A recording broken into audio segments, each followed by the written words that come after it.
Rory can't comprehend how everything unraveled so quickly.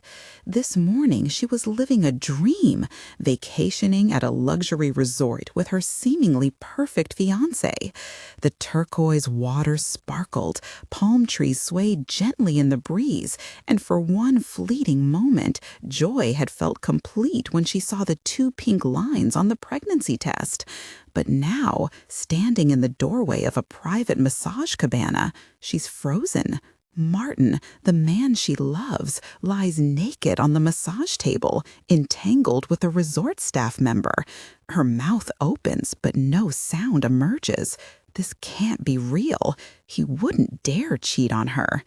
Just as the reality sinks in, the woman notices Rory first. Her eyes widen as she scrambles off Martin, knocking over a bottle of massage oil that shatters on the floor. Sorry for barging in," Rory stammers, dazed. Her heart pounds so loudly it drowns out coherent thought. Martin turns, startled, then sighs. His expression shifts to indulgent condescension, like he's humoring a child. "Oh, Rory, baby, you were supposed to be at the beach all afternoon." Rory blinks. What is this? What are you doing?" "Come on, sweetheart." Martin sits up, reaching for his shorts without urgency. "Don't make this into a thing." "A thing?" Her voice cracks. The staffer scrambles for her clothes, clearly wishing she could disappear. "Babe," Martin slips into his smooth tone, "I'm just blowing off steam. You know how stressed I've been with the merger." Rory stares, unable to reconcile what she's seeing with the man she thought she knew. The room feels surreal. "But we're getting married in 3 months," she whispers. "And I'm pregnant." Silence. The staffer freezes. Martin's smile falters for a second before snapping back into place. "Pregnant?" He stands and walks toward her, caution flickering in his eyes. She steps back instinctively. "You're not happy?" "It's not that." He places his hands on her shoulders. "But you know my thoughts on kids, right? We've talked about this." "We said someday," Rory says, her voice trembling. "No, sweetheart. I said I don't want children. Remember? We agreed our lifestyle isn't compatible with kids." "But we never said forever." Martin's grip tightens. "You do this sometimes. You hear what you want to hear. We've talked about that too, haven't we?" A cold weight settles in her chest. Had she misheard him, misunderstood their conversations? "Don't worry," he continues. "We'll make an appointment when we get home. Quick and easy. My assistant will take care of it." His casual dismissal cuts through her shock. "This is our baby, Martin. I want this baby." She steps away from him. For a brief moment, his mask slips, irritation flashing across his face before vanishing again. "Rory, be reasonable. We're not having a kid." "And why not? So you can be free to fool around?" She gestures toward the staffer, who hurries to leave. Martin laughs, breezy and confident. "That's nothing. It doesn't mean anything." "It means something to me." Tears well in her eyes, but she blinks them back fiercely. "Rory, baby." Martin moves to embrace her before she can retreat. His cologne, her Christmas gift, envelops her. "I've never cheated on you, not once." She stares. What does he mean, never? She just saw him. Still, for a moment, she almost believes him. She wants to. "But when I walked in, one mistake in 3 years, it meant nothing." He strokes her hair. "You know how much I love you." Martin cups Rory's face, earnest and rehearsed. "Oh, baby." His voice drips with false sympathy. "This is why I didn't tell you. You get so emotional about these little things. I promise you, this has never happened before. Never. It's the stress, the island. I made a mistake." His eyes search hers. "Don't throw away everything over one mistake." She falters. The fear of being alone rises in her throat. She thinks of their apartment, the venue, the baby. I don't know, Martin. Let's talk tonight. He kisses her forehead. Meet me in our room at 7. We'll have dinner, talk through everything. His smile is confident. Okay, she hears herself say. That's my girl. He squeezes her hand. Get some rest. You look tired. He walks off without a glance back. Crisis managed. Rory doesn't move. Her mind tells her to return to the suite. Rest. Pretend this can be salvaged. Martin loves her. They'll figure it out. Everything will be fine. But her body has other plans.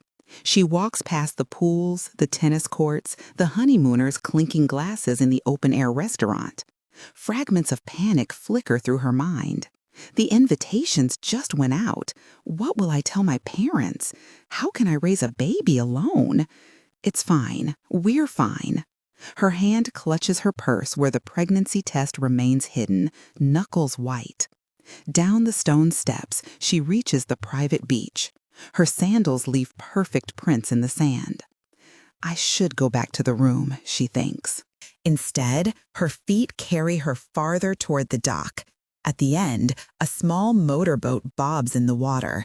A tall man tends to it, irritation flashing in his eyes when she approaches. And in that moment, Rory knows one thing with certainty. I need to get off this island, she says, her voice steady. I need to get off this island, Rory announces, her voice steadier than she feels. Right now. The man at the dock barely reacts. He finishes coiling a rope, then glances up, brown eyes narrowing against the sun. Right. Well, good luck with that then, he mutters, turning back to his boat. Rory watches him untie the mooring rope with quick, practiced movements. As he pulls up the anchor, she climbs aboard, nearly toppling into the water. What do you think you're doing? He's at her side in a flash, scowling. Take off your shoes. I'm so sorry, Rory says quickly, slipping off her sandals. Thanks. Now get off my boat. Rory blinks, smile faltering. Oh, but I thought we were leaving now. He raises an eyebrow. There's no we. But you said you'd help me get off the island, she insists. He crosses his arms, lean muscles visible beneath his worn shirt. When did I ever say that? You said you wanted to get off. I said good luck. He gestures toward the dock. But aren't you leaving anyway? Rory asks, motioning to his preparations. He glares at her. Great. She clasps her hands. Then I'll come with you. It's a one-person boat, he snaps. Her frustration boils over. After everything, today, the pregnancy test, Martin's betrayal, she's done being dismissed. You won't even notice I'm here, she says, sitting down. Get off! A shout interrupts them. 3 men in dark suits run toward them from the resort. Sawyer, the lead man yells, we need to talk to you. Sawyer goes rigid. His eyes flick to the men, then to the water. Without a word, he lunges for the wheel and jams the key into the ignition. You know them? Rory asks, though his clenched jaw answers for him. The engine roars as the men break into a sprint. Wait, Rory says, they seem pretty determined to catch you. Sawyer shoves the throttle forward. The boat surges away just as the men reach the dock. This isn't over, the lead man shouts. We know what you did. Rory's eyes widen. Are those police? Are you in some kind of trouble? Sawyer grips the wheel tighter, his knuckles white. The boat picks up speed. Seriously? Rory presses. Who are those men? What do they want with you? The dock disappears behind them. More people gather on shore. Security? Rory swallows hard, a mix of relief and dread churning inside her. That's incredibly rude, she mutters, and slightly concerning if I'm being honest. Sawyer doesn't respond, his gaze fixed on the rearview mirror until the island becomes a distant line. Dark clouds loom ahead, purple light staining the horizon. Rory hadn't noticed them until now. Pregnant, alone, on a boat with a stranger heading into a storm. It hits her all at once. "You're not much of a talker, are you, sir?" she asks, trying to fill the silence. Sawyer glances sideways. "Do you ever shut up?" She snaps her mouth shut, stung. She's used to being liked, agreeable. Everyone likes Rory, or so she thought. Everyone but Martin. And now this stranger. Memories flood back. Martin in bed with the staff member, his indifference, the baby. "Where are we going?" she asks, her voice too high. "Off the island," Sawyer replies curtly. She looks at the endless ocean stretching before them. "There's an entire world off this island." "You don't say," he mutters, adjusting their course. Panic builds within her. No plan, no luggage, no confrontation, no closure. Her foot stomps involuntarily.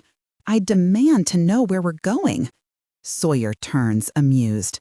"Oh, I don't think you quite understand, sweetheart. This is my boat. You don't get to make demands." Before she can respond, thunder cracks overhead. The storm rushes toward them. Rain lashes down, wind whipping her hair across her face. Waves rise fast. "What was that?" Rory asks, already knowing the answer. Sawyer says nothing, his jaw tight, eyes locked on the storm. Another boom echoes, and the boat crashes over waves that slam Rory's teeth together. "Maybe we should go back," she says, voice shaking. "It'll be fine," Sawyer mutters, though his grip tightens. The sky breaks open. Within seconds, she's soaked, shivering in her clinging sundress. The boat climbs a wave and crashes down. Rory's stomach flips. "I think I'm going to be sick," she gasps, stumbling toward the side. "Don't you dare go overboard," Sawyer yells, barely audible over the wind. Rory vomits, then slips, fingers sliding off the slick railing. For a heartbeat, she's falling. A hand grabs her wrist, yanks her back. Sawyer's face looms over her, rain-slicked and furious. "I told you to be careful," he shouts. "I'm sorry," she yells back, unsure what for. He hauls her toward the wheel, one hand never leaving her arm. "We need to turn back," he says. "Storm's too strong." Rory nods, more than ready to retreat, Martin or not. Sawyer spins the wheel.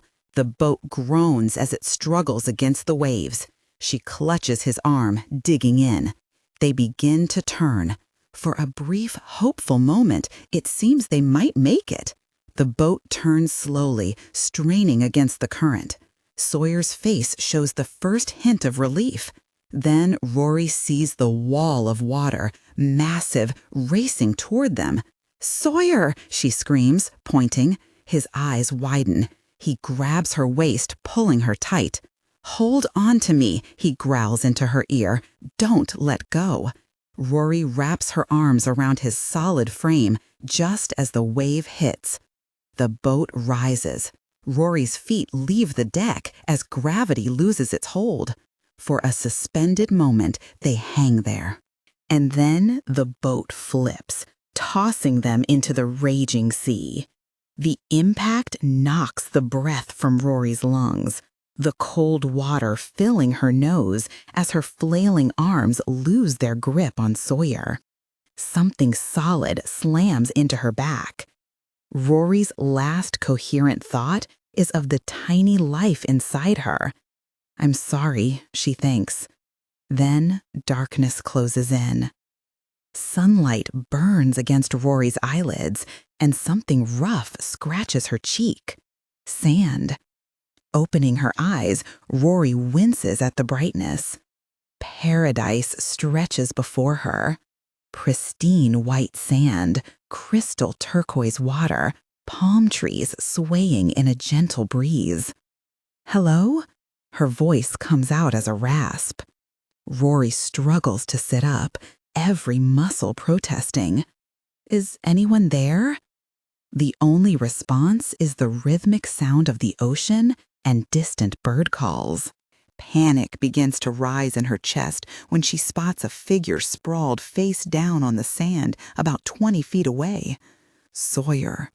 Ignoring her body's complaints, Rory scrambles over to him, dark hair plastered to his head, clothes torn and sand-crusted. Her hands hover uncertainly over his back. "Sawyer, can you hear me?" Her voice rises with each word. "Help! Somebody! We need help over here!" Sawyer's eyes snap open, squinting against the sun. "Stop yelling," he groans. Rory sits back on her heels. "Oh, thank God you're alive." "God had nothing to do with it," he grimaces, pushing himself up to a sitting position. "We need to get help," Rory says, glancing around the deserted beach for signs of life. Sawyer gives her a look that suggests she might be simple. Help? From whom? This is a deserted island. Rory's mind blanks at the term deserted. She doesn't like that word, nor what it implies. "How do you know that?" she challenges, crossing her arms. Sawyer gestures around them with a sweep of his arm. "Because I have eyes, but I woke up earlier," he cuts her off. "Our boat's wrecked about a half-mile down the beach. No radio, no working engine. I salvaged what I could. A flare gun, some water bottles, a first aid kit." He nods toward a small pile of supplies nearby. "Not that it matters. There's nothing but ocean for at least 50 miles in every direction." Rory stares at him, processing this information. "You woke up earlier, and then you just decided to take a nap here?" "Well, excuse me, but someone's been keeping busy swimming both of us to shore during a storm." "Oh," the implication sinks in. You saved my life." He shrugs, looking away. The gesture is so dismissive of what must have been a tremendous effort that Rory feels a sudden, unexpected rush of warmth toward this grumpy stranger. "Well, thank you," she says sincerely. She rises to her feet, extending her hand to help him up. "I think we got off on the wrong foot, you and I. I'm Rory Sinclair." Sawyer stares as if she's offering him a dead fish. "We need to look for help," Rory encourages. "There could be people on the other side of the island or a shelter." "Or," she adds hopefully, "are you deaf?" Sawyer interrupts. "I just told you this is a deserted island." "But there has to be someone who can help." Panic edges into her voice. "How are we going to go home if we can't call for help?" Sawyer just blinks at her. "How are we going to go home, Sawyer?" she repeats, taking a step toward him. "Just be grateful you're alive." "Alive?" Rory's hand instinctively moves to her still flat stomach. She's alive, but what about her baby? "I'm going to find help," she announces, squaring her shoulders. Sawyer pinches the bridge of his nose tiredly. "There is no help," he snaps. "I'm telling you." "And I'm telling you we can't give up hope," Rory interrupts. "Who knows? Just beyond this jungle, there could be a beautiful resort." "There's not," Sawyer snaps. The finality in his tone is infuriating. "Are you always this defeatist?" Rory asks. "I'm realistic." "Fine." Rory drops his arm. "Stay here. I'm going to look for help. And when I find some and get to shower and change long before you do, someone's going to feel plenty stupid." A ghost of a smile touches Sawyer's lips. "Oh, someone will definitely feel stupid, and that's not going to be me." Rory feels heat rising to her cheeks. "You know, you could try being a little nicer." "Being delusional isn't being nice, sweetheart," Sawyer retorts. "It's just wasting time." Something snaps inside Rory. Maybe it's the stress of the shipwreck, or the lingering shock of Martin's betrayal, or the fear for her unborn child. But suddenly she's shouting, "Kindness is never a waste of time. And besides, we're stuck on an island. We have all the time in the world, you big jerk." The words echo across the empty beach. Sawyer's expression remains unchanged, fueling Rory's frustration. She resists the urge to shake him and instead spins on her heel, marching toward the line of trees at the edge of the beach. "Don't go into the jungle alone," Sawyer calls after her. "You'll get lost." "Watch me," she yells back, not slowing her pace. Rory plunges into the dense foliage, determined to prove him wrong while trying to outrun the fear that he might be right. Fury drives her forward as she mutters, "Stupid, arrogant man," stomping along a faint path. Would it kill him to be a little optimistic? Branches scrape her arms as she charges deeper into the island's interior. Never has she met someone so infuriating. It's like he's allergic to basic human decency. Was he raised in a barn? Half an hour later, her steps slow. Reality sinks in. She has no idea where she's going. The jungle thickens around her, filled with unfamiliar plants and unsettling sounds. Are there wild animals here? The thought stops her cold. Dressed in a sundress, barefoot, she suddenly feels very small. "Hello?" she calls out.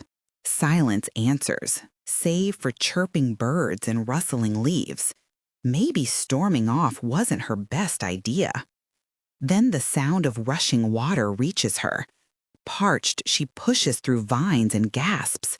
A crystal-clear lagoon stretches before her, fed by a waterfall cascading from rocks above. "Oh my God," she whispers.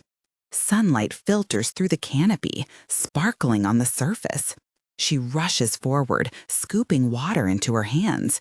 It's cool, sweet, miraculous. She splashes her face, washing away salt and sand.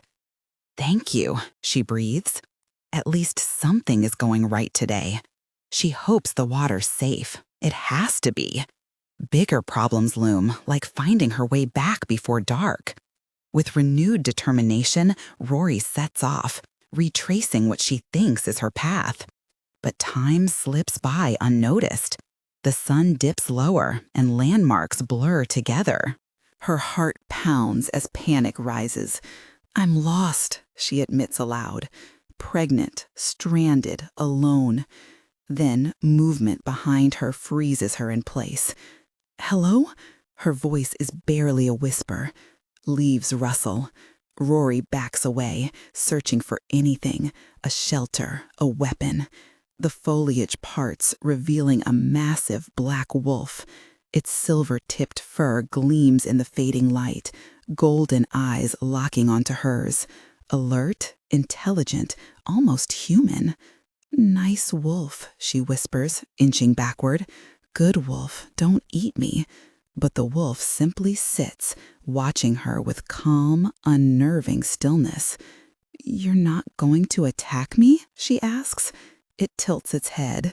Something in its gaze reminds her bizarrely of Sawyer. She lets out a shaky laugh. "I must be losing my mind. I'm talking to a wolf now." The wolf doesn't move. "You know," she says, relieved just to speak aloud, "this has been the worst day of my life. First, I find out I'm pregnant. Then I catch my fiance cheating. He wasn't even excited about the baby." The wolf's ears twitch slightly, as if listening intently. "I ran and ended up on a boat with an insufferable jerk who, despite everything, saved my life." She pauses, acknowledging that he's still a jerk. Sliding to the ground, she finds comfort in the presence of a wolf. Now, lost in a jungle, she talks to this wolf, unsure of how to find her way back. Her voice cracks as the wolf rises, approaching her slowly. It nudges her hand with its muzzle before stepping back and looking toward the trees. "Do you want me to follow you?" The wolf walks a few paces, then glances back. "This is insane," Rory mutters, getting up. The wolf leads the way, pausing occasionally to check on her. At one point, it paws at a low branch heavy with yellow fruit. Are those edible? The wolf huffs softly. "If I die from eating mystery fruit a wolf showed me, that would be a fitting end," she says, picking one anyway. It's sweet and tangy, instantly refreshing. Thank you, she says. The wolf just watches, eyes oddly knowing. As night falls, firelight glows ahead. Her camp, driftwood stacked, supplies arranged. No sign of Sawyer, but he's been here. You did it, she whispers. You got me back. The wolf sits at the edge of the jungle, silent. Thank you, she says again sincerely. I don't know why you helped me, but thank you. It blinks once, then slips into the darkness without a sound. Rory wakes to the smell of smoke and something cooking. Sawyer crouches by the fire, turning what looks like fish on a makeshift spit. You came back, she says, stretching. It's my campfire, he replied. Rory attempts a smile. Aren't you curious about how I found my way back to the beach yesterday? She asks. A wolf guided me. She expects, if not a full-on gasp, at least a small raise of an eyebrow. But Sawyer just gives a sideway glance and says nothing. Like a wild wolf, guiding her to the jungle is just an everyday occurrence.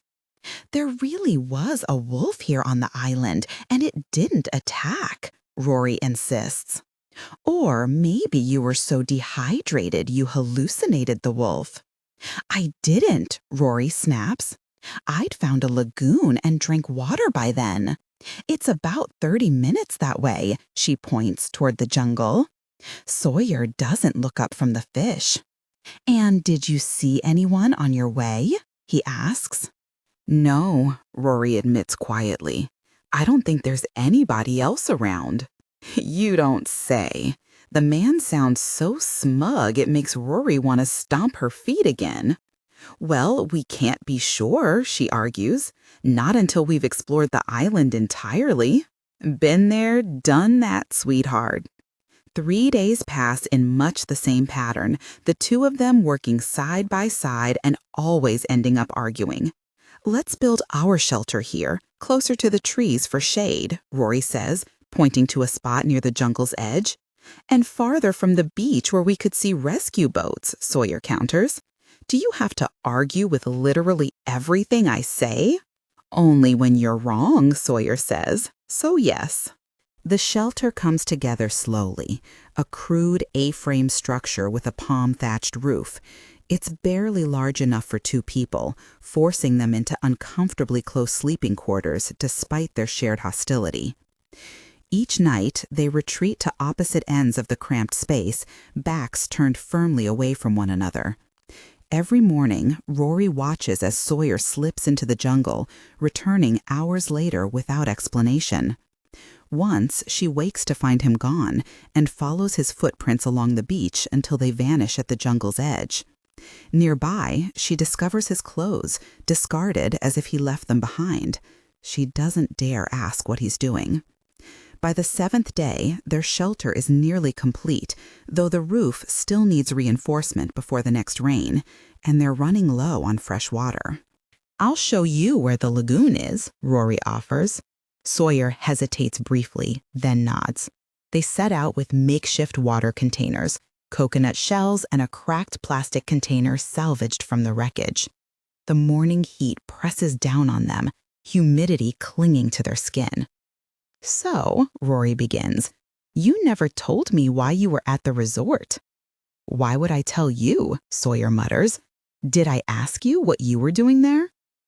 Oh, Rory perks up. Well, I was on holiday with my... That was rhetorical, Sawyer cuts in. Rory pouts. Well, this isn't. Why were those guys chasing you on the docks that day? Sawyer's jaw tightens, but he says nothing. Were you hiding from someone? Running from the law? Rory presses. Drop it, Sawyer snaps. We're stuck here together. Don't you think I deserve to know? You don't deserve anything, Sawyer retorts sharply. You forced your way onto my boat. Everything that's happened since is your fault, not mine. Fuming, Rory storms ahead, clenching her fists, as if she planned to end up stranded with the most antisocial man alive. Still, he's not wrong. She'd fled the resort impulsively, without luggage or a plan, driven by the fear that if she didn't act in that moment, she'd lose her nerve entirely. Lost in thought, she doesn't notice the terrain shifting beneath her feet until it's too late. One step feels solid, the next, her foot sinks into something soft. "Sawyer!" she calls, startled. No answer. He must have fallen behind. Another step, and she sinks deeper, the ground now swallowing her calves. Oh God, she realizes. Quicksand. She stepped into quicksand. "Sawyer!" Her voice rises, panic setting in. "Come quick, help!" She tries to pull free, but only sinks further, the muck now reaching her knees. "Don't move." Sawyer's voice comes from behind her, tense and urgent. "I mean it, Rory. Stop struggling." "I'm sinking," she protests, the quicksand now at her waist, cold and suffocating. "I can see that," Sawyer replies, appearing at the edge of the pit, "but you need to stay still." Rory shakes her head, unable to focus through her terror. "Get me out," she screams. Tears spring to her eyes as the sand pulls her inexorably downward. "I will," Sawyer snaps, "but you need to stop thrashing around." "I can't." Terror steals her breath as the quicksand reaches the bottom of her ribs. "Look at me," Sawyer's voice cuts through her panic. "Rory, look at me." She forces herself to meet his eyes. The usual annoyance is gone, replaced by something intense and determined. "I'm going to get you out, but you need to trust me. Can you do that?" Rory hesitates for a beat, then nods. "Good. Now lean back slowly." "What?" Rory exclaims. "Screw trusting him. The guy's insane." "Try to float on your back," Sawyer insists. "I'll sink," Rory whines. "No, you'll float if you distribute your weight. The sand is denser than water. Do it, Rory." Something in his voice, a certainty, a strength, compels her to obey. Slowly, she leans back until she's half floating on the surface of the quicksand. The sinking slows. "Good," Sawyer says, stretching out on his stomach at the edge of the pit. He extends a long branch toward her. "Now, grab this and hold tight." Sawyer begins to pull so slowly, it's almost imperceptible.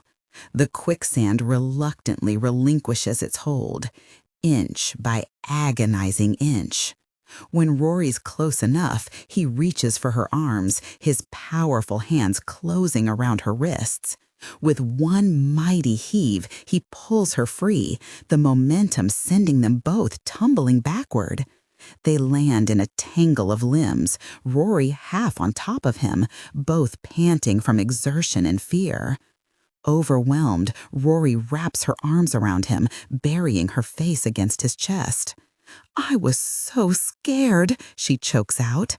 "I thought—" A sob catches in her throat.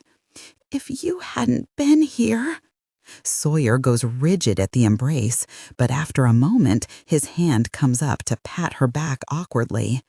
"Sorry," Rory says, wiping tears from her cheeks. "I just—" "Thank you." She holds on a moment longer, savoring the solid, real presence of another human being after so many days of emotional isolation. The quicksand incident changes something between them. Not dramatically. Sawyer still scowls more than he smiles when Rory fills silences with cheerful chatter, but the edge of hostility dulls. "The roof leaks," Rory points out after a sudden rainfall leaves them both damp. "I'm aware," Sawyer replies dryly. "I read somewhere," Rory begins, "that if you layer palm fronds in an overlapping pattern, starting from the bottom—" "You read about desert island survival in your spare time?" Sawyer interrupts, raising an eyebrow. "National Geographic," she admits with a half smile. "I had a subscription." To her surprise, Sawyer doesn't dismiss her suggestion. "Show me," he says instead. Working side by side, they rebuild the roof, and when the next rain comes 2 days later, they stay dry. "Not bad, bookworm," Sawyer concedes, and Rory feels an absurd flutter of pride. Week 3 brings a successful fishing expedition. Rory watches in fascination as Sawyer fashions a spear from a straight branch sharpened against a rock. "How did you learn to do all this?" she asks, following him into the shallows. "Boy Scouts," he deadpans. She mimics his stance, spear poised above the water. "Like this. Lower and be still. Fish can sense the movement." Her first attempts are comically bad. She stumbles, splashes, and manages to scare away every fish within 20 feet. Sawyer watches with what looks suspiciously like amusement. He repositions her hands on the spear, shows her how to account for the water's refraction. And when she finally spears a modest fish, is not bad feels like high praise. Progress. "We need a signal fire plan," Sawyer says one morning, surveying the beach. "Something ready to light if boats pass." Rory's heart leaps at the mention of rescue. "You think someone might come looking?" "I don't know," he admits. "To be honest, I think it's worrying no one has come for us yet." Rory frowns at that. "What do you mean? Surely people are looking as we speak." Sawyer gives her a cautious look.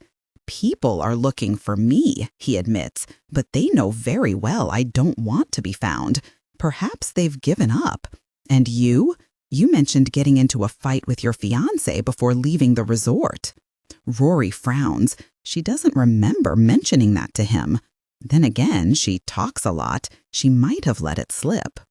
And more urgently, she suddenly realizes what Sawyer is implying. "You think Martin will assume I left him and won't think of signaling me missing?" She realizes, throat tight. Could take him a while to do so. "Yes," Sawyer admits. "And by then, will he even realize when or how you disappeared? Could take a while for a search party to be sent, if ever. Our best chance is to count on random boats passing by and signaling them." They build a signal fire on the highest point of the beach, gathering materials that will create thick black smoke, green leaves, rubber from the boat wreckage. Sawyer shows her how to start a fire with the limited tools they have. "Keep practicing," he tells her. "If you see a boat while I'm not here, don't wait for me." The implication that he might be gone when rescue comes disturbs her more than she expects. She thinks of how he always disappears for hours in the very early morning and worries. "Where do you even go?" she asks that night. "In the mornings, I mean." He doesn't reply. Yet sometimes when Sawyer disappears at dawn, Rory can't shake the feeling of being watched. Once, while washing clothes at the lagoon, she spots a flash of black between the trees, a shape eerily similar to the wolf that guided her back to the beach that first week. "Hello," she calls. "Are you there?" Nothing but birdsong answers her. 1 month into their isolation, Rory realizes something that fills her with both relief and renewed anxiety. She hasn't had her period. The baby is holding on despite their harsh circumstances. She places a hand on her still flat stomach while Sawyer is off on one of his morning disappearances. "We're going to be okay," she whispers. "Somehow." As she walks back to camp, that familiar prickling sensation returns. She turns, catching a glimpse of something large and dark retreating into the undergrowth. "I know you're there," she calls out. The jungle remains still, but Rory is certain now. The wolf is real, not a hallucination born of stress and fear, as she'd begun to wonder. And that raises more questions than answers. Wolves don't live on Caribbean islands, certainly not alone. How did it get here? And why does it seem to be following her? More pressing than the wolf, though, is how her body struggles with the pregnancy and their harsh conditions. Morning sickness hits her hard. Until one day, Sawyer returns from one of his excursions and silently places a gnarled root beside her. "What's this?" she asks. "Ginger. Chew it. It helps with nausea." Rory stares at him, the implication sinking in. "How did you know?" she asks softly. "Just take the ginger," Sawyer says. Days blend into a routine. They wake at dawn. Sawyer is often already gone. One afternoon, while arranging their meager supplies, Rory builds up the courage to ask, "Have you seen the wolf around?" Sawyer's hands freeze momentarily, which Rory interprets as possibly. "It's big and black with golden eyes," she insists. "I didn't hallucinate. It's still there, Sawyer." He turns to face her, expression carefully neutral. "There are no wolves in the Caribbean," he says, making Rory narrow her eyes. He's hiding something. But why would he even lie about not seeing the wolf if he has? Is he trying to reassure her?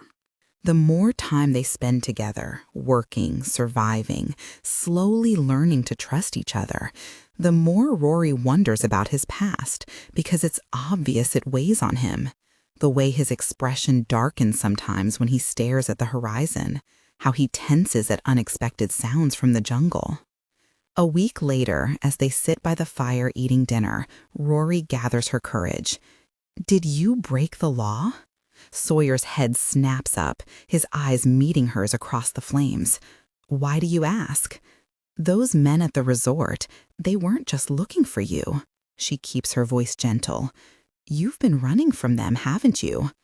He studies her for a long moment before finally giving a single reluctant nod. "You're going to ask me what I've done?" Sawyer says finally, his voice rough. Rory considers this. A month ago, she might have demanded answers, insisted on knowing exactly what kind of person she was stranded with. But now she knows Sawyer in ways that go beyond words or explanations.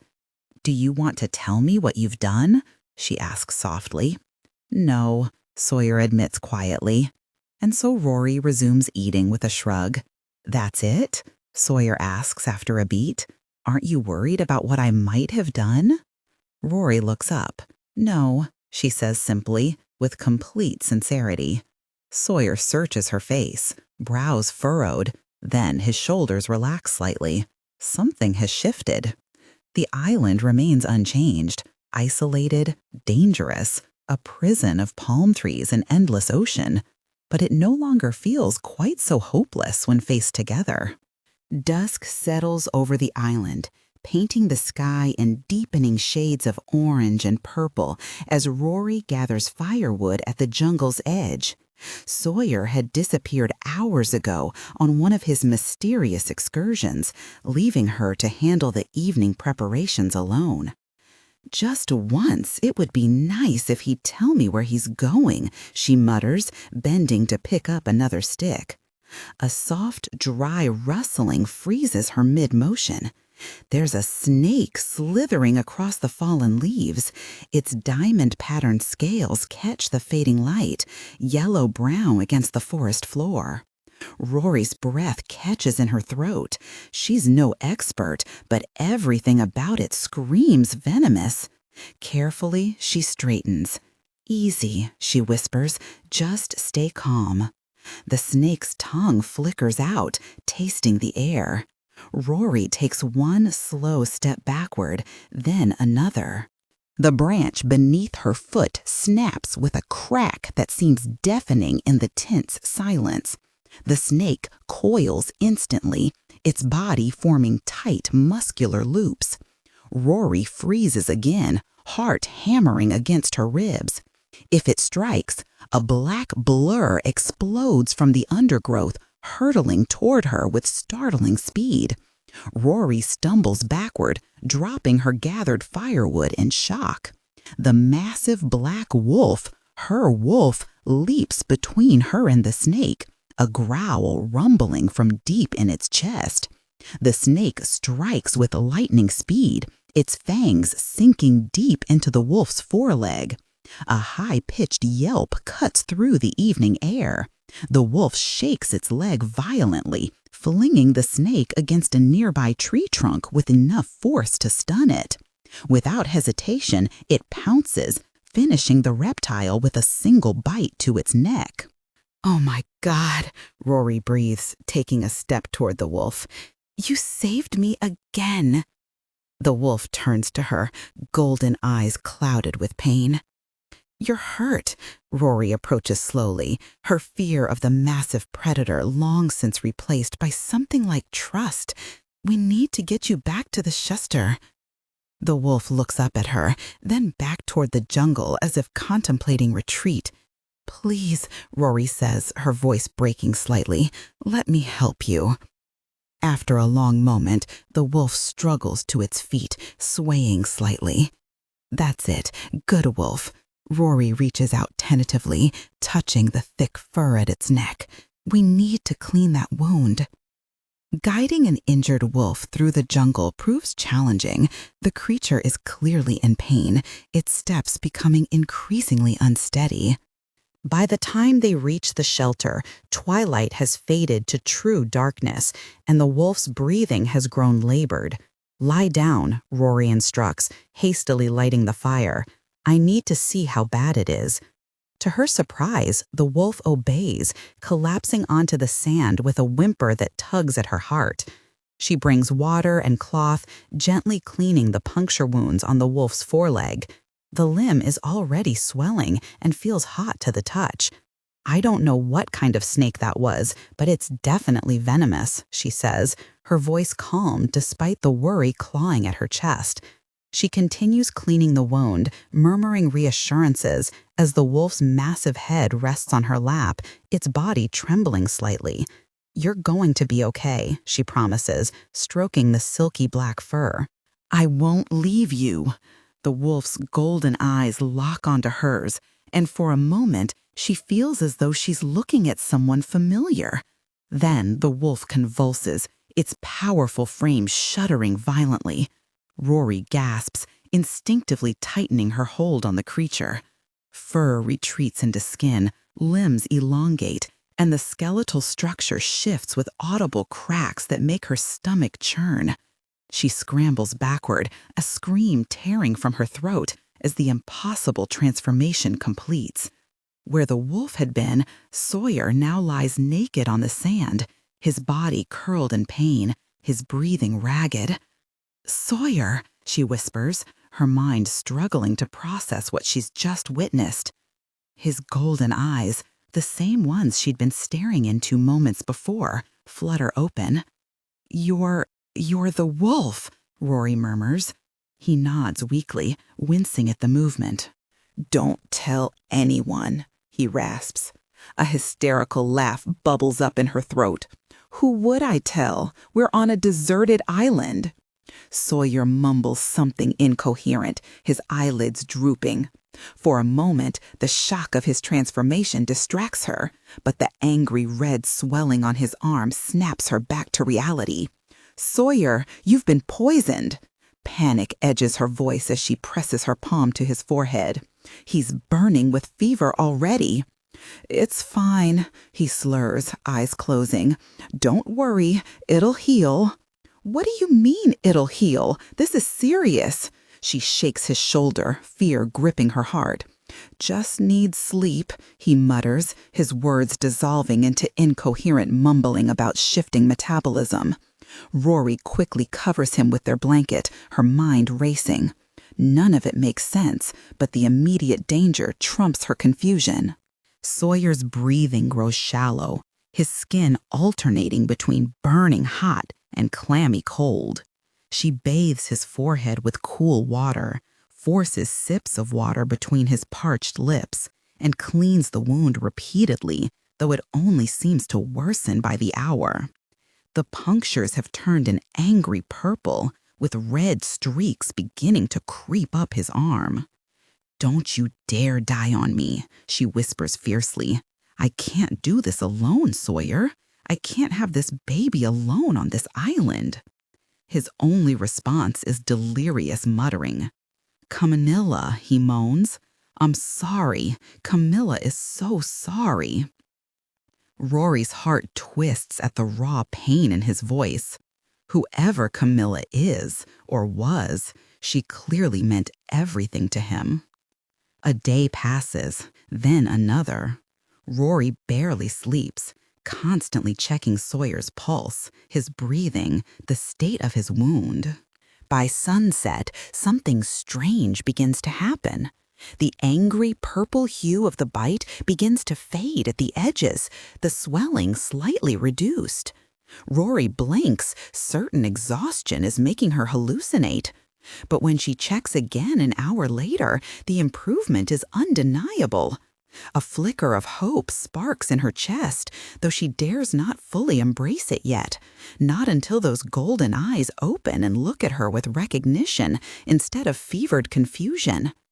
Outside, waves crash against the shore, their rhythm steady despite the revelations that have upended her world. Sawyer continues to sleep, and Rory can't tell if he's healing or slipping away. The first rays of dawn filter through the gaps in the shelter when Rory feels it, a change in Sawyer's breathing beneath her palm.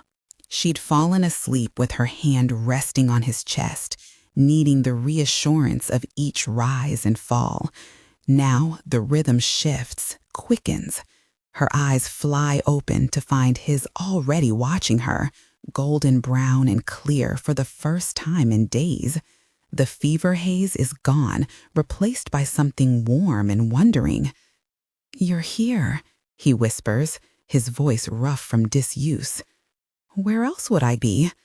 Rory's voice catches as relief floods through her. Without thinking, she reaches out to brush sweat-dampened hair from his forehead, her fingers lingering against his skin. Sawyer captures her hand before she can withdraw it. "I'm fine," he murmurs, squeezing her fingers. "I was never in danger." Their gazes lock, and Rory becomes acutely aware of how close they are, her body curved toward his beneath their shared blanket. For 3 days, she watched him fight for his life, memorizing every line of his face. And now that face watches her back with an expression she's never seen before. "You saved me again," she whispers. "That snake would have killed me." Sawyer attempts to sit up, wincing with the effort. "How long was I out?" he asks softly. "Almost 3 days." Rory reaches for the water container nearby, bringing it to his lips. "I thought I might lose you." The admission costs her more than she expected, and Sawyer's thumb gently wipes away a tear she hadn't realized had fallen. "I'm harder to kill than that," he assures her. "I told you I would heal." "Your wound," Rory manages, trying to regain composure. "It's almost gone. That's not normal." Sawyer's expression softens. His hand slides from her cheek to rest at the nape of her neck, keeping her close as if afraid she might pull away. "No," he agrees quietly. "It's not for humans, anyway." The confession hangs in the air between them, waiting for her reaction. Rory takes a deep breath, steadying herself. "The wolf," she says. "All this time, it was you." It's not a question, but Sawyer nods anyway, his fingers tensing slightly against her skin. "Yes." Images flood Rory's mind, the wolf guiding her back to the beach, the strange sensation of being watched when Sawyer was gone. "Why didn't you tell me?" she asks. His thumb traces a small circle at the base of her skull. "We're not supposed to reveal our abilities to humans," he says, looking slightly apologetic. "Who's we?" Rory asks. "What are you exactly? A werewolf?" This draws a genuine chuckle from him. "A shifter," he corrects. "I was born this way. It's what I am, not something that happened to me." Rory's free hand reaches out tentatively, tracing the barely visible scar where the snake's fangs had pierced his skin. "You said you were never in danger," she comments, trying to make sense of things. "My metabolism is different," Sawyer explains. "Faster, stronger. We heal quickly." Rory looks up, meeting his eyes. "So there are more like you?" Something like caution flickers across his face. "Yes, we live in packs mostly, or tend to," he adds, looking away. "The men at the resort," Rory realizes suddenly, "were they Some of them, Sawyer confirms, the others were federal agents. Why were they chasing you? Their eyes meet and Sawyer seems to yield. I was the alpha of my pack, he begins, voice low and intimate, the leader, if you will. And as such, I also had a human life. I ran a company, a big one, until one day I couldn't. Couldn't? Rory parrots, confused. Wouldn't, Sawyer admits. So you left. Rory blinks, processing this. And they want you to go back against your will? Yes, he murmurs, for financial reasons. Rory senses there's much more to the story, depths of pain and complication he's not ready to share. But the trust in this partial confession feels like a precious gift nonetheless. You're safe here, she whispers, the words a promise she has no right to make. Sawyer's eyes search hers, and whatever he sees there seems to reassure him. Rory's heart skips a beat as his hand slides into her hair, and their foreheads touch, breath mingling in the narrow space between them. Their lips are so close she can almost taste a kiss she hadn't realized until now how much she'd yearned for. But then memories of Sawyer's fevered state, his troubled murmurs come back to her. And what about Camilla? She can't help but ask. Sawyer freezes, looking stunned for a second, and then upset. How do you know that name? He asks, turning away. You called for her, she explains gently, when you were delirious with fever. Sawyer's expression hardens in an instant, as if a door has slammed shut between them. Camilla is dead, he says flatly. Rory winces internally. She shouldn't have asked. I'm sorry, she whispers. I didn't mean to. It's not your fault. He struggles to his feet. I need some air. Wait, Sawyer. Rory's fingers brush his wrist.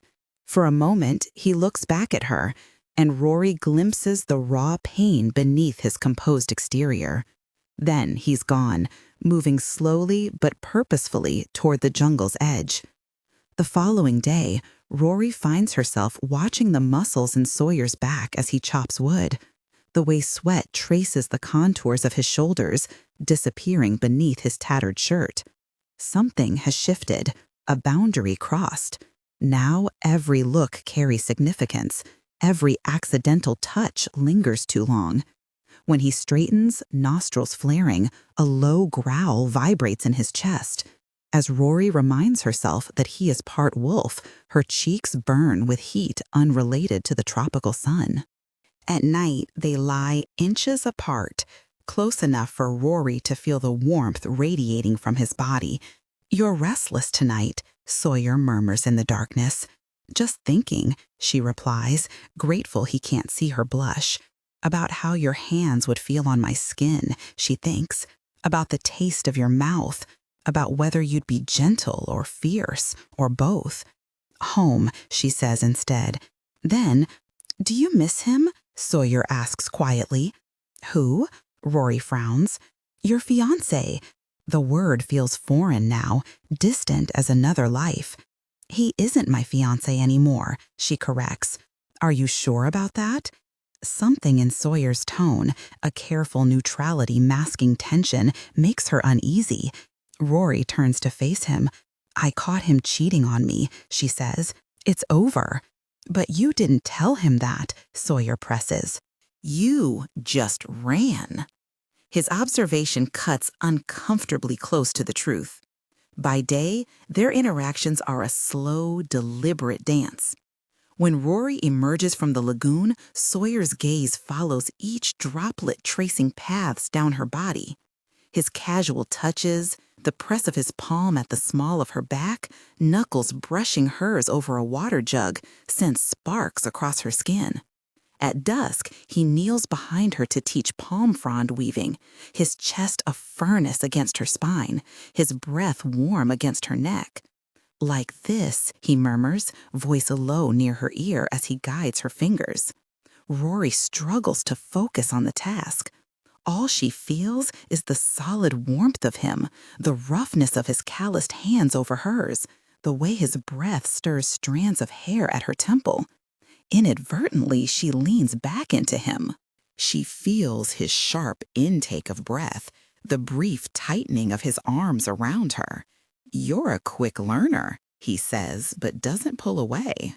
She tilts her head slightly, bringing their faces close enough to see the golden flecks in his eyes. For a fleeting moment, she thinks he might bridge the gap between them. "We should get some sleep," he says instead. "Early start tomorrow." One night, Rory wakes to the sound of restless movement. Sawyer paces at the shelter's entrance, his powerful silhouette outlined by moonlight. "What's wrong?" she asks.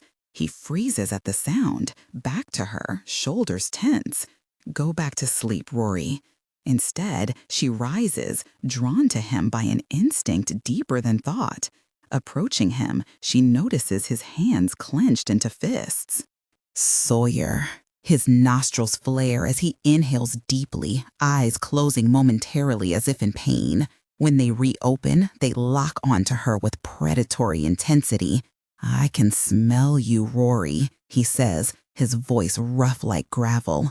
"Every emotion, every change in your body, every time your pulse quickens when I'm near." Dawn's heat floods her cheeks as understanding dawns. "You mean you can smell my attraction?" "Yours calls to mine," he admits, taking a step closer despite his earlier warning. It's been driving him crazy for weeks. The confession sends a thrill down her spine, desire pooling low in her belly. "How do I smell now?" she asks, suddenly breathless. Sawyer moves with startling speed, suddenly right in front of her. He lowers his face to the curve where her neck meets her shoulder, inhaling deeply. "Like heat," he murmurs, the word itself a caress. "And want." His nose traces a path up her throat, making her shiver. "You're like a flame in the darkness. I can't stop breathing you in." His hands come up to frame her face, thumbs stroking her cheekbones with surprising gentleness. "When you're near," he continues, his mouth hovering just above hers, "the wolf wants to claim, make you smell like mine, so every other predator knows you're protected." "There are no other predators here," she reminds him, hands coming up to rest against his chest. A sound rumbles from his chest, half laugh, half growl. "I'm the most dangerous thing on this island, Rory." "Not to me," she counters, bold now with the evidence of his desire so clearly written in every tense line of his body. His thumbs trace her lower lip, eyes following the movement with hungry focus. "I'm not free, Rory," he warns, even as his body presses closer, pinning her against the shelter wall. "I'm being hunted. I've done things." "I don't care," she cuts him off, hands sliding up to cup his face. "I know who you are, Sawyer.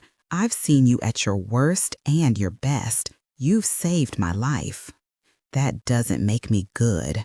"You're the only person in this world I trust completely," she insists, meaning every word. Something breaks in his expression, the last barrier of resistance crumbling. Their first kiss isn't a gentle one. His tongue sweeps inside, tasting her deeply as his hands roam her body with urgent need. Rory meets his hunger with her own, weeks of denied desire erupting in a desperate clash of lips and teeth and searching hands.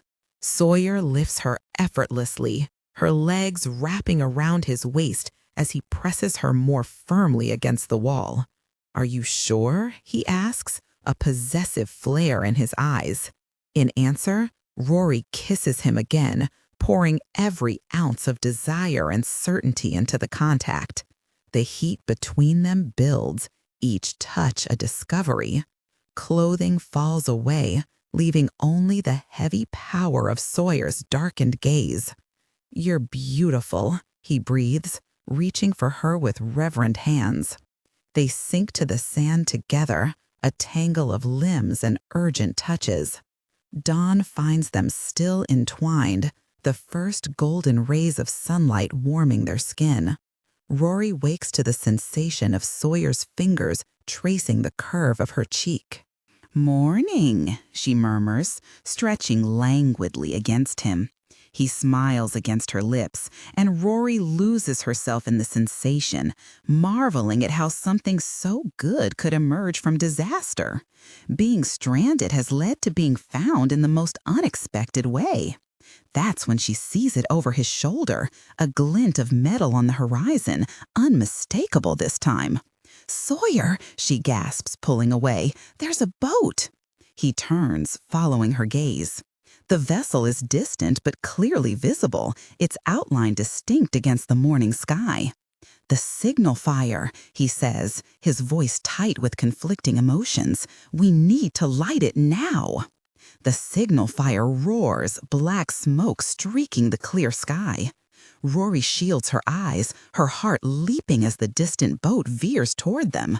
"They've seen us!" She turns to Sawyer, exhilaration flooding her veins. But he stands rigid beside her, eyes narrowed as he stares at the approaching vessel. The color drains from his face, his body tensing like a predator sensing danger. "Sawyer," Rory touches his arm, concerned by his sudden change.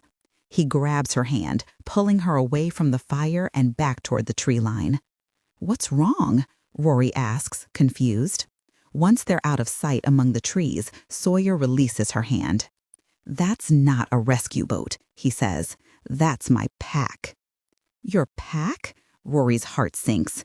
"Are you sure?" "Even at this distance, I can smell them." His jaw clenches.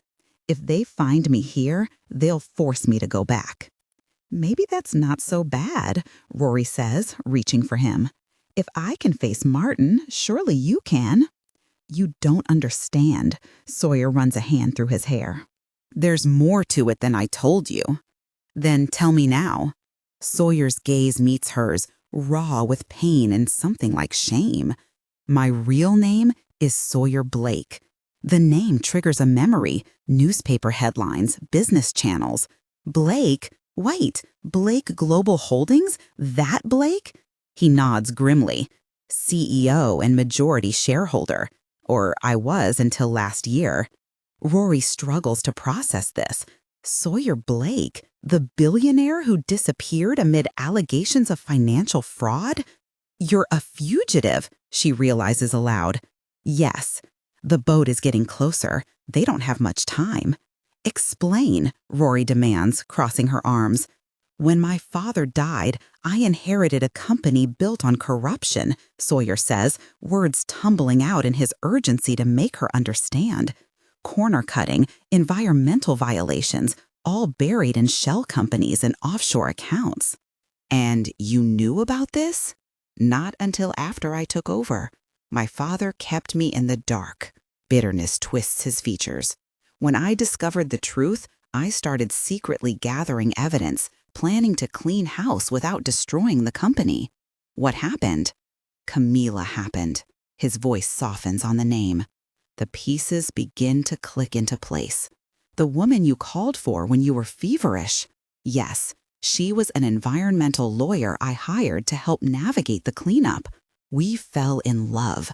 We were going to expose everything together, rebuild Thorn Global as something better. Then I made a decision that cost her everything." The distant boat engine grows louder. Sawyer glances toward the beach, then continues speaking faster. "The board discovered what we were planning. They came to me with an ultimatum: drop the investigation or they'd expose the pack's existence to the world. You chose to protect your pack," Rory guesses. "I chose wrong," he replies, his voice heavy with self-loathing. "I told Camilla we needed to back off, find another way. She didn't agree." His eyes close briefly, the memory clearly agonizing. 2 days later, her car went off a cliff. Brake failure, they called it. The police found nothing suspicious. But you knew better, Rory whispers, horrified. I knew who was responsible. My own board members, willing to kill to keep their secrets safe. Rage flashes in his eyes, briefly turning them fully golden. That same night, they framed me for the crimes I was trying to expose. By morning, federal agents were at my door with a warrant. So you ran? Yes. His shoulders slump slightly. My PAC's counsel ordered me to turn myself in, face trial, said we couldn't risk exposure. I refused. That's why they're hunting you, Rory realizes. Not just the authorities, but your own PAC. Sawyer nods grimly. In their eyes, I've endangered everyone by remaining free. A fugitive shifter draws too much attention. The boat engine cuts off. They've reached the shallows. Rory, Sawyer takes her hands, his expression desperate. I can't go back, not to a PAC that would sacrifice justice for safety. What about clearing your name? She asks. Finishing what you and Camilla started? All the evidence is gone. Shouting comes from the beach. Voices call out, searching. Tell them I died, Sawyer says, his words rushed and urgent. You want me to lie? Rory whispers. It's the only way. But we'd be separated, she protests. After everything, Rory, my life was over long before I came to this island. Don't say that. It's the truth, he replies, his voice flat and devoid of hope. What happened to Camilla was my fault. I don't get to just start over. But you deserve. He cuts her off, gesturing to the wild island around them. Just survival. The resignation in his voice breaks Rory's heart. It's better this way for everyone. His hand moves to rest on her stomach, especially for you and the baby. Those men killed Camilla without hesitation. They wouldn't spare you.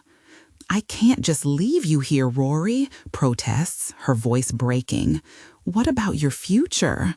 Sawyer gives a small, humorless laugh. I'm a fugitive shifter with enemies in both human and PAC worlds. There is no future for me out there. He looks toward the beach where voices grow closer. I'll hide deeper in the jungle, mask my scent, but I need your help, Rory. The impossible choice looms before her. Leave the man she loves behind or risk her child's well-being on a fight they cannot win. I can't bear the thought of never seeing you again, she whispers, her hand covering his where it rests on her stomach. It's better this way. You go back to your world, build a life for your child, and I... He glances around at the wild jungle. This is my home now, my penance. Sawyer, promise me you won't look back. He interrupts, his eyes intense. Don't waste your life thinking about me. Footsteps approach through the undergrowth. They're almost out of time. Okay, Rory agrees, tears spilling down her cheeks, though the promise feels like acid on her tongue. I'll do it. Relief floods Sawyer's expression. He pulls her close, his kiss desperate and tender all at once, a goodbye with no promise of reunion. Thank you, he whispers against her lips, for making these last weeks worth living. Before she can respond, he's gone, disappearing into the dense jungle with preternatural speed and silence. Rory wipes her tears, forcing her expression into one of relief and exhaustion as she steps back toward the beach. The performance of her life is about to begin. 3 men emerge at the edge of the trees, tall and sharp-eyed, their presence unmistakably predatory. It's the right choice, the only choice for her child. But as the boat pulls away from the island, taking her back to civilization while leaving her heart behind, Rory has never felt more adrift. They search her face for cracks, but find only grief. She holds their gaze, steady and quiet, while inside her something shatters. It feels like mourning a man who isn't dead, a goodbye she can never take back. Find me, she thinks desperately, hoping somehow he can sense her thoughts across the growing distance. Find me again.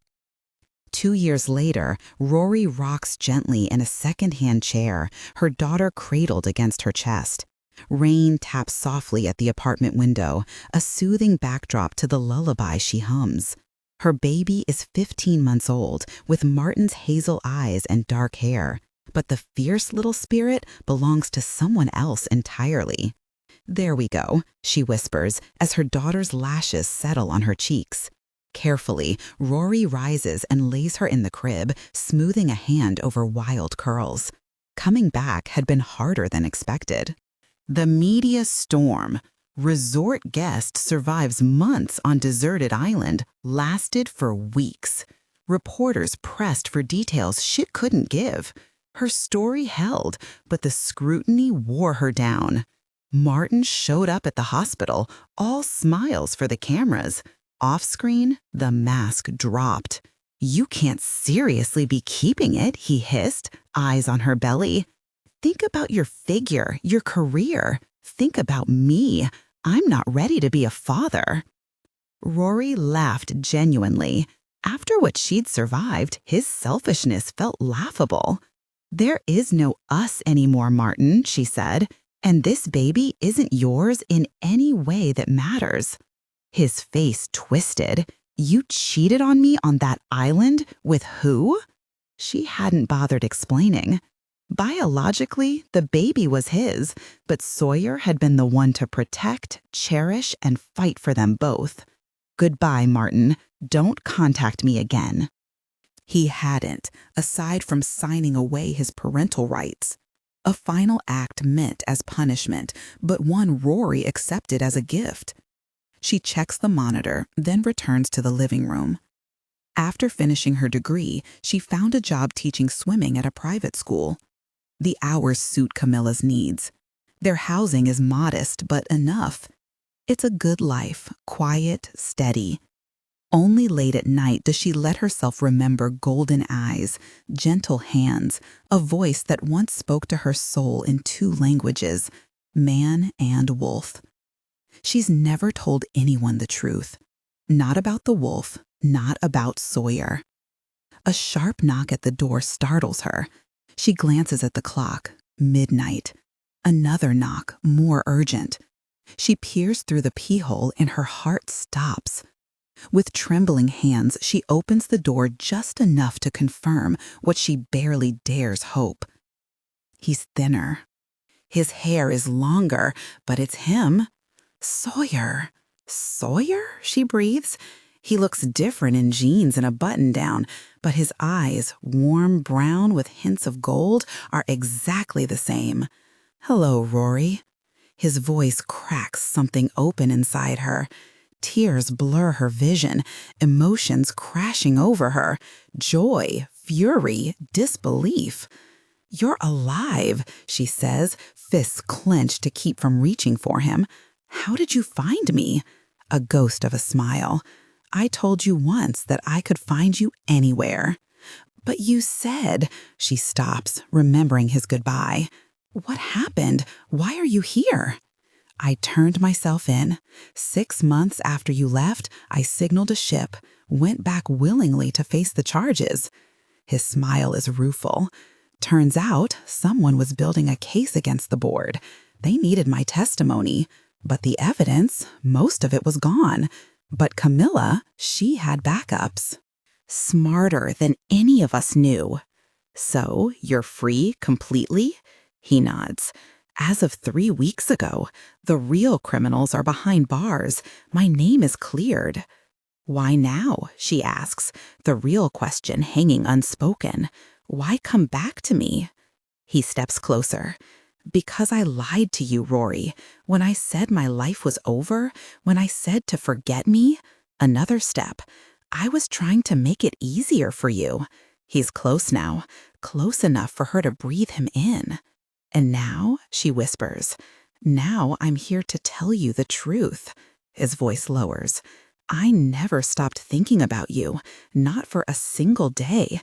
If you've moved on, I'll understand, but I had to see you, had to know if there's a chance.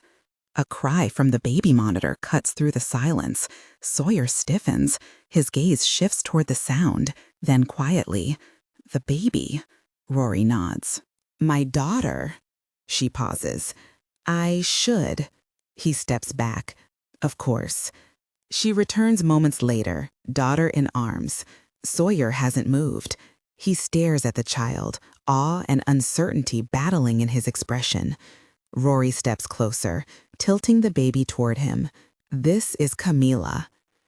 Sawyer inhales sharply.